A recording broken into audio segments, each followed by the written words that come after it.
નમસ્કાર. આજે આપણે મુખ્યમંત્રી પાક સંગ્રહ સ્ટ્રક્ચર યોજનાના લાભાર્થી રહ્યા એમની રિયલ ફાર્મર કેસ સ્ટડી રહી એ કરવાના છીએ. તો આ યોજનામાં જે ખેડૂતને લાભ મળ્યો છે એમના અનુભવો આ યોજના વિશે કેવા રહ્યા અને વાડીએ એમને ગોડાઉન બનવાથી ક્યાં ક્યાં એમને ફાયદાઓ થયા એ બધી જ વાત આપણે આ વિડીયોમાં કરવાના છીએ. તો આ વિડીયોમાં આપ હજી નવા હોવ તો કૃષિ માર્ગદર્શન ચેનલને સબસ્ક્રાઇબ કરશો અને આગળ લાભાર્થી સાથે આપણે વાત કરીએ. આપનું પૂરું નામ આખું બતાવશો?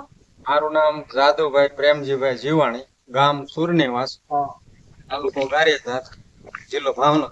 મુખ્યમંત્રી પાક સંગ્રહ સ્ટ્રક્ચર યોજના, આ યોજનાની તમને માહિતી ક્યાંથી મળી કે ભાઈ આવી સરકારની ખેતીવાડી ખાતાની યોજના છે એવી?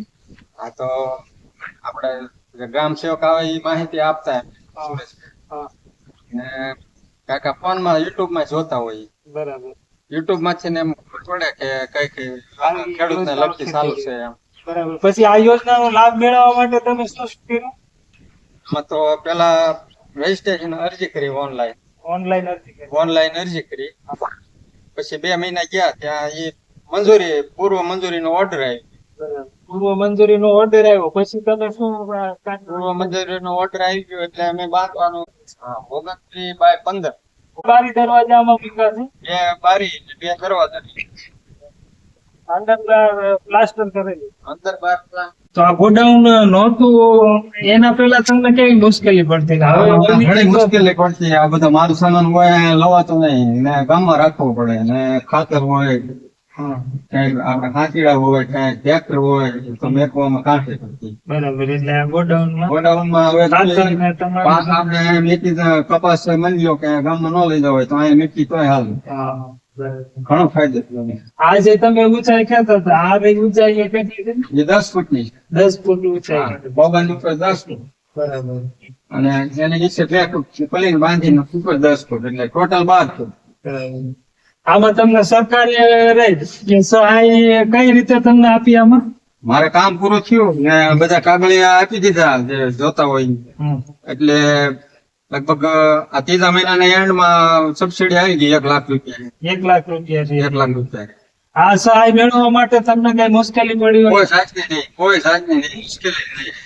સ્ટેપ બાય સ્ટેપ જેમ કામ આવતું ગયું જેમ ગ્રામ સેવક આવીને ફોટા પાડી જાય ને એ બધા છેલ્લે પૂરું થયું એટલે એ બધા આખી ફાઇલ બનાવીને આપી પછી સબસિડી જગ્યા હતી એની તપાસ કરી દે. હા કરી. પછી ડોબરા ખોદ્યા અને પાયાનો બીમ મારેલો બીમ મારેલો એટલે 6 ડોબરા કરીને 6 કોલમ ઉભા કરેલા છે. હા. પછી ત્યારે ફોટો પાડ્યો. પછી ફલીના પેલા વાડ્યો પછી ફલીને લેવલે પાડ્યો. પછી લેટ ત્યારે પાડ્યો ને કમ્પ્લીટ થઈ ગયા, બારણા સડી ગયા, પ્લાસ્ટર લાગી ગયું. પછી એક સેલા પાડ્યો અને એ બધું જે પાડેલા ફોટા હતા એ લગાડી અને એ બધા ભેગા કરીને પછી ફાઇલ આપી ત્યાં તાલુકામાં. તો આ સહાય તમે મેળવી તો તમે ખેડૂત મિત્રોને શું માહિતી આપવા માંગો છો કે ભાઈ આ યોજનાનો લાભ થાય છે કેવું થાય છે? જેને જરૂરી હોય એને બનાવવું જ હોય એને આ રીતે બનાવાય. અને ઓનલાઈન અરજી હાલતી હોય ત્યારે કરી દેવાય એના સમય મર્યાદા. અને પછી જયારે પૂર્વ મંજૂરી આવે તો એને સમય મર્યાદા પૂરું કરી દેવાય ને કાગળો બધા ટાઈમે આપી દઈએ એટલે 2 મહિનામાં સબસિડી આવી જાય. 1.5-2 મહિનામાં.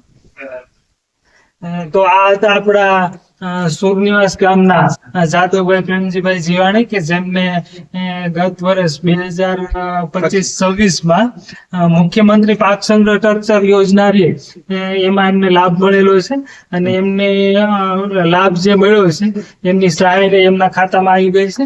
અને આ ગોડાઉન યોજનાથી એમને જે લાભો થયા છે એ તમામ માહિતી રહે એ એમના મુખેથી એમણે આપેલી છે. આપ પણ જો આ રીતે આપના ખેતર ઉપર મુખ્યમંત્રી પાક સંગ્રહ સ્ટ્રક્ચર યોજનામાં લાભ લેવા માંગતા હો તો આ ખેડૂત પોર્ટલ ઉપર સરકાર જ્યારે અરજી માટે ખુલ્લું મૂકે છે ત્યારે આપ અરજી કરી અને એની ડ્રોમાં આપનો નંબર આવે છે અને આપ સમય મર્યાદામાં એમના જે નીતિ નિયમો છે કે ધારાધોરણો મુજબ બાંધકામ કરી અને સંપૂર્ણ એમના દસ્તાવેજ કાગળિયા રહ્યા એ રજૂ કરવાથી આપને પણ આ રીતે સહાય રહીએ મેળવી શકો છો.